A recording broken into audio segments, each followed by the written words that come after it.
আমার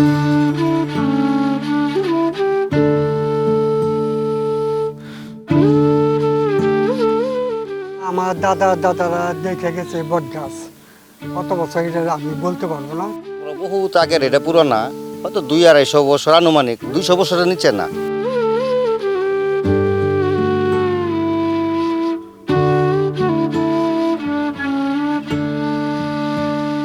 তো হিন্দু সম্প্রদায়ের লোক আছে এখানে কিছু, ওনারাই দেখশন করবে। এখানে পূজা হয় হিন্দুগো, বড় দুর্গা পূজার মেলা, বৈশাখী মেলা হয়, তারপরে শ্মশান ঘাট।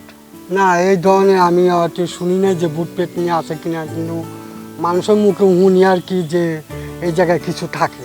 ভাই অনেক কথাই শুনে, কিন্তু আমরা নিজের চোখে কখনো দেখি নাই। আর এছাড়া শিয়াল কন, আপনার ওই যে সাপ কন, এগুলো থাকতেই পারে। গর্ত যখন আছে, সাপ স্বাভাবিক এটা থাকতে পারে।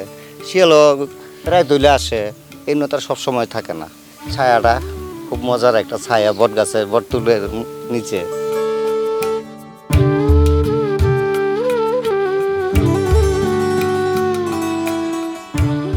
এটা আদি ঢাকা শরীর বস্ত্রালয় আছে না, আগে ছিল নিউ মার্কেটের দোকান। সে এই দেশে তো ওই যে 64 রাইডের আগে চলে যায় এই দেশের থেকে। দেশে যাওয়ার পরে আপনার গড়িরহাট ইন্ডিয়া, ঢাকা, এই আদি ঢাকা শরীর বস্ত্রালয়, ওইখানে মার্কেট দেয়।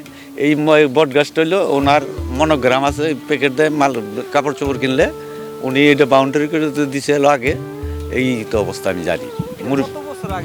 এটা বাউন্ডারিটা করেছিল আপনার হয়তো আনুমানিক 100 বছর আগে। এই বয়স হয়তো 300-400 বছর হবে।